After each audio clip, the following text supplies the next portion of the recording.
Even though size doesn't seem to matter to Harry, the Victorians will still have a massive 4.3 metre long island bench as the centrepiece of their kitchen. Sarah and George are having a white kitchen cabinetry with black accents to complement their show-stopping secret weapon.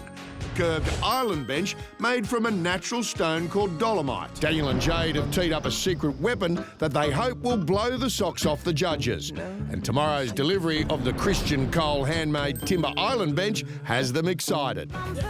Continuing the curvy theme running through their house, the West Aussies are creating a porta timber-lined curved wall to section off the butler's pantry, complemented by a curved island bench.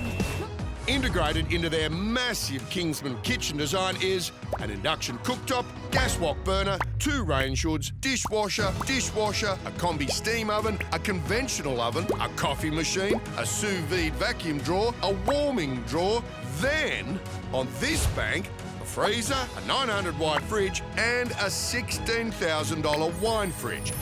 Wow-wee!